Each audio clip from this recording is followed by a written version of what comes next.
আমরা মেয়েরা বিয়ের পর এমন একটা চাকরির সঙ্গে যুক্ত হয়ে যাই যে নো মাইনে নো ছুটি, সপ্তাহে 7 দিনের ডিউটি, কিন্তু কোনো মাইনে নেই। সকাল থেকে রাত হয়ে যায় কিন্তু আমাদের কাজ আর শেষ হয় না, একটার পর একটা থেকেই যায়, এটার পর এটা ওটার পর ওটা। তা হাই এভরিওয়ান, গুড মর্নিং, কেমন আছো তোমরা সবাই? আশা করি সবাই অনেক ভালো আছো এবং সুস্থ আছো। তোমাদের আশীর্বাদে এবং ভালোবাসা আমরাও ভালো আছি। অনেক দিন পর তোমাদের জন্য আরেকটি ব্লগ ভিডিও নিয়ে আসলাম, পুরোটা দেখবে, আশা করি ভালো লাগবে। প্রতিদিনের মতো আজকে সকাল সকাল ঘুম থেকে উঠে পড়েছি। তো উঠানে দেখো প্রচুর পাতা পড়েছে, মানে রাতে একটু হাওয়া হয়েছিল, ঝড় বৃষ্টি কিছুই না, আজ একটু হাওয়া হয়েছিল, তাই দেখো উঠানে পাতা পড়ে ভরে গেছে। তো আমি প্রথমে একটু জলের ছিটা দিয়ে নিলাম, তারপর উঠানটা সুন্দর করে ঝাড় দিয়ে নিলাম। এরপর চলে আসলাম আমার গাছগুলোর কাছে। দেখো স্ট্রবেরি গাছগুলো কেমন হয়ে গেছে। এবার না ভালোই একটু ফল হয়েছিল, কিন্তু এগুলো না যত্ন করা হয় না। যেখানে আছে সেখানে রোদ পায় না, তার জন্যে না খুব একটা ভালো হয়নি। তো এখানে দেখলাম প্রচুর পাতা পড়ে আছে, এগুলো আমি একটু পরিষ্কার করে দিলাম। স্ট্রবেরি গাছের যে পুরনো পাতাগুলো হয় না, নিচে পচা পাতাগুলো, ওইগুলো না মাঝে মাঝে পরিষ্কার করে দিলে গাছগুলো খুব ভালো হয়। তো এখানে তো বেশি রোদ পায় না, তার জন্য গাছ তেমন একটা গ্রো করেনি। তাও যে কটা ফল হয়েছে আমার ছেলের হয়ে গেছে, যে ও খেতে পেরেছে, এটাই অনেক। তো আমি গাছগুলো পরিষ্কার করে এখন একটু গাছে জল দিয়ে নেবো। যা রোদ হচ্ছে না, গাছগুলোতে জল না দিলে না গাছগুলো মরে যায়। এই জন্য প্রতিদিন সকালে এবং সন্ধ্যায় দুবারই জল দিয়ে এদেরকে রাখতে হচ্ছে। শুধু গাছ বলতে না, যে কোনো জিনিস যত্ন করলে না অনেক দিন ভালো থাকে। গাছের যত্নটা একটু বেশি করতে হয়, তাছাড়া গাছগুলো না রোদে শুকিয়ে যায় যদি জল ঠিক মতো দেওয়া না হয়। তার জন্য জল দিতে হয় গাছে। আর মাটিগুলো না মাঝে মাঝে একটু নিড়ানি দিয়ে একটু কুপিয়ে দিতে, তাহলে আরও খুব ভালো হয়। তো দেখো আমি বাইরের কাজগুলো সেরে চলে আসলাম রান্নাঘরে উনুনটা অনেক দিন ভাবছি ছাইগুলো বের করব, কিন্তু বের করা হচ্ছে না। তো ফাইনালি আজকে বের করে সুন্দর করে উনুনটা আজকে আমি লেপে নেব। লেপা হয়নি, মানে হালকা পাতলা একটু লেপা হয়, তার জন্য আজকে সুন্দর করে একটু মাটি দিয়ে সুন্দর করে লেপে নিচ্ছি উনুনটা। প্রতিদিন সকালে উনুনটা লেপেই রান্না করা হয়, কিন্তু তাড়াহুড়োর মধ্যে সুন্দর করে আর লেপা হয় না, তাই অনেক দিন পর পর একটু সুন্দর করে লেপে নিই। আমি উনুনটা ঠিকঠাক করে রেখে তারপর চলে আসলাম ঘরে তো আগেই জামা কাপড় গুছিয়ে আমি বাসি ঘর ঝাড় দিয়ে নিয়েছি। পরে ছেলে ঘুম দিয়ে উঠলো, তাই এখন ঘুম দিয়ে ওঠার পরে আমি বিছানাটার সঙ্গে ঝাড় দিয়ে নিচ্ছি। কারণ কি বলতো, বিছানাটা তোলা না হলে ঘরের সৌন্দর্য কোথায় যেন আটকে থাকে মনে হয়। তার জন্য বিছানাটা সুন্দর করে গুছিয়ে নিলাম। তারপর চলে আসলাম জলের বোতল, দেখলাম বোতলে একটাও জল নেই। কি জানো তো, ছেলে আর ছেলের বাপ একটা বোতলও জল ভরবে না, মানে খালি বোতল পড়ে থাকবে, তাও জলের বোতলে জল ভরবে না। তাই আমি সকালবেলা ঘুম দিয়ে উঠে যতগুলো বোতল আছে সবগুলো বোতল জল ভরে রাখি। প্রতিদিন সকালে এটা আমার করা লাগে। তারপর ছেলেকে বিরাজ দিয়ে দিলাম। বিরাজ করে বাবাকে বললাম যে বাবাই একটু দোকানে যাও, একটু টোস্ট নিয়ে এসো, তুমি আর আমি চা খাবো। তো ওই যে আমার ছেলেকে একটা গাড়ি এনে দিয়েছে ছেলের বাপ, ওটা নিয়ে ও হুট করে চলে যায়, হুট করে চলেছে, মানে আমি বলার সঙ্গে সঙ্গে দোকানে চলে গেল এবং যে টোস্টটা নিয়েও চলে আসলো। আমি চাটা বসাতেও চলে আসলাম। তারপর কিছু থালা বাসন ছিল, সেইগুলো আমি ধুয়ে টুয়ে এখানে রেখে দিচ্ছি, কারণ এখনই তুলে রাখবো না, জলটা ঝরে যাক, তারপর আমি এগুলো তুলে রাখবো। এগুলো তুলে রেখে তারপর গেলাম আমি রান্নাঘরে। ছেলেকে পাশে বসিয়ে আমি প্রতিদিন রান্না করি, কারণ ও বই না পড়লে না, ও সকালবেলা আমি যদি ওকে বই না পড়াই তাহলে না ওর পড়াটা হয় না।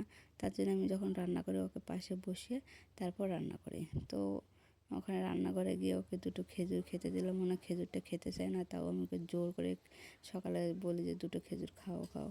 তো তখন ও খেলো। তবে রান্না টান্না করে ছেলেকে পড়িয়ে এবার থালা বাসন যেগুলো ছিল সেগুলো আমি তুলে নিলাম। আর আজকে না ছেলেকে ফার্স্ট টাইম করলা দিয়ে ভাত দিচ্ছি, জানি না ও খাবে কি না।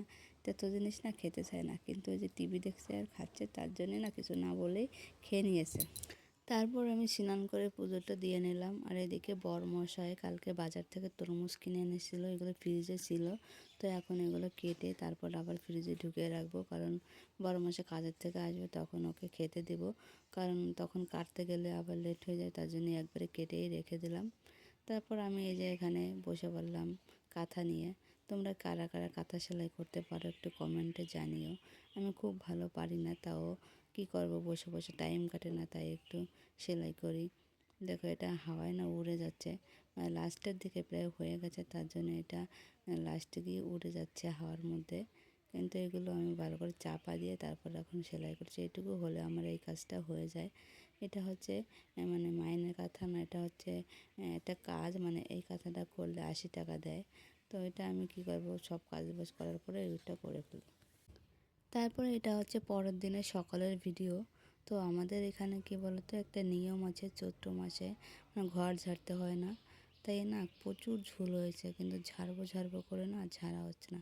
তো আজকে ভাবলাম সকাল সকাল ঘরটা ঝেড়ে নিই। তো ঘুম থেকে উঠে আগেই লেগে পড়লাম ঘরের কাছে। তো ঝুল টুল থাকলে না আমার খুব একটা ভালো লাগে না। তো চৈত্র মাসে তো ঝাড়তে পারিনি, এখন বৈশাখ মাস অনেকটা হয়ে গেছে, এখন আমি ঝাড়ছি। কারণ এটা আবার বার আছে, শনি মঙ্গলবারে আবার ঝাড়তে হয় না, আবার একটা টাইমের ব্যাপার থাকে, তার জন্য আর টাইম হচ্ছিল না।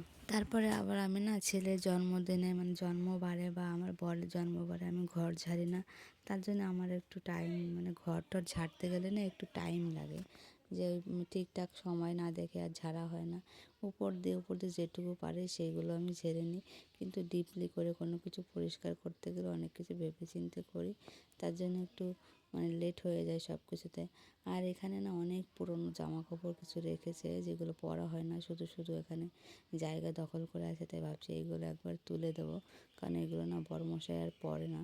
তাই সবগুলো এখানে যেগুলো কাজে লাগে না সেইগুলো তুলে তারপর যেগুলো লাগে বাইরে শুধু সেইগুলোই রাখবো। তাছাড়া কী হয় বলো তো, ফালতু ফুলতু না দুদিন পর পর আবার ধুতে লাগে, তার জন্য এগুলো পরে না যখন সেগুলো আমি তুলে রাখবো। আর তারপরে সুন্দর করে ঘরটা ঝাড় দিয়ে আমি মুছে টুছে সবগুলো পরিষ্কার করে রাখবো। এই ঘরের কাজে না একবার লেগে পড়লে না আর কোনো কাজ হয় না। কাজ তেমন না, লোকে দেখে বলবে কী এমন করেছে, কিন্তু ঘরে যে নোংরা এগুলো পরিষ্কার করতে করতে অনেকটা টাইম লেগে যায়। পুরুষরা তো বাইরে কাজে গিয়ে টাকা ইনকাম করে নিয়ে আসে, তাই তাদের কাজের অনেক মূল্য, কিন্তু আমরা মহিলারা বাড়িতে বসে যে কত কাজ করি তার কোনো হিসাবও থাকে না, আর সেই কাজের কোনো মূল্যও থাকে না তাদের কাছে। দেখো কত কাজ, কত ধরনের কাজ, শুধু বলবে যে ঘর পরিষ্কার করছো, কিন্তু ঘরের মধ্যে যে কত কিছু রয়েছে সেইগুলো তো আর দেখবে না। প্রত্যেকটা জিনিস হাত দিয়ে দিয়ে পরিষ্কার করতে হয়, এটা করতে তো একটু টাইম লাগবে, কিন্তু বাইরে থেকে বিটারা এসে বলবে যে কী এমন কাজ করে, শুধু রান্না বাড়া খাওয়া, এই তো কাজ, আর তো কোনো কাজ নেই। এটা শুনলে না সত্যি মনটা অনেক খারাপ হয়ে যায়, কারণ এই যে সারাটা দিন কাজ করি, কখনো একটু বসার টাইম পাই, নিজের জন্য 5 মিনিট টাইম আমরা পাই না। এটা না বেটা ছেলেরা বুঝবে না, আর যেদিন বুঝবে সেদিন থেকে মহিলাদের কষ্ট দূর হবে। জানি না এরা কবে বুঝবে। তারপর দেখো আমি সবগুলো ডিব্বা যেখানে কৌটো কৌটো ছিল সবগুলো বের করে ভালো করে মুছে নিলাম। এবার চলে আসলাম খাটে, কারণ খাটের বিছানাটা পরিষ্কার করে নেবো, অনেকটা চেঞ্জ করবো, অনেকদিন ধরে চেঞ্জ করা হয় না, তো এটা চেঞ্জ করে তার নতুন একটা বিছানা পাতবো। যেদিন দেখবে ঘরটা ডিপ ক্লিন করা হয় সেদিন দেখবে মনের মধ্যে একটা আলাদাই শান্তি আসে, সেটা প্রত্যেকটা মহিলারই হয়। তো ভিডিওটা তোমাদের কেমন লাগলো কমেন্টে জানিও। পুরো ঘরটা আজকে ডিপ ক্লিন করতে করতে আমার অনেক কষ্ট হয়ে গেছে, মানে হাঁপিয়ে গেছি, তাও পুরোটা করতে পেরেছি। আর দেখো এখন ঝুল ঝাড়া এটা আমার না বাঁকা হয়ে গেছে ঝুল ঝাড়তে ঝাড়তে। তো তোমরা ভিডিওটা তোমাদের কেমন লাগলো কমেন্টে জানিও, ভালো লাগলে একটা লাইক করে দিও, একটু কমেন্ট করে তোমরা না আমাকে একটু উৎসাহিত করো, কারণ তোমাদের একটা কমেন্টে না আমার অনেকটা ভালো লাগবে যে না কেউ একজন আমাকে কমেন্ট করছে, আমার ভিডিওটা দেখছে। তাই তোমাদের কাছে যদি ভিডিওটা পৌঁছায় তাহলে একটা লাইক করে দেওয়া এবং একটা কমেন্ট করে জানিও কেমন হয়েছে। আমাকে না ভুল ত্রুটি ধরে দেওয়ার মতো কেউ নেই, প্লিজ তোমরা কেউ একটু ভুল ত্রুটি ধরে দিও, যেটা ভুল হবে সেটা কমেন্ট করে বলো যে এটা না এইভাবে হবে, দেখবে আমি নিজেকে শুধরে নেওয়ার চেষ্টা করবো। না এটা আমার খুব ভালো লাগে যে কেউ আমাকে শুধরে দিয়েছে, বলছে যে না এটা করতে হবে না, এভাবে করো। তো এইভাবেই আমার সারাদিনে কাজ বাজ শেষ হলো। এখন তো অর্ধেকটা টাইম হয়েছে সকালবেলার টাইম, তারপর সারাদিনে কাজকর্ম সেইগুলো আমি অন্য একটা ভিডিওতে শেয়ার করব। তো তোমরা সবাই ভালো থেকো এবং সুস্থ থেকো, যে যেখান থেকে ভিডিওটা দেখছো কমেন্টে জানিও কে কোথা থেকে দেখছো। আর দেখো আমি যে বিছানাটা পেতে নিয়েছি এই বিছানাটা না আমার খুব ভালো লাগে, কিন্তু সাদা বিছানা না বেশি দিন মানে ঠিক থাকে না, যেহেতু আমার একটা ছেলে রয়েছে, ও বাইরে থেকে এসেই মানে হাত পা না ধুয়ে বিছানায় উঠে পড়ে, এটা খুব একটা পাতাও হয় না, লালটাই বেশি পাতা করতে হয়। কিন্তু আমার না খুব ভালো লাগে এই বিছানাটার উপর দেখো কত সুন্দর পাখি আঁকা। তো তোমরা সবাই ভালো থেকো, সুস্থ থেকো, বাই।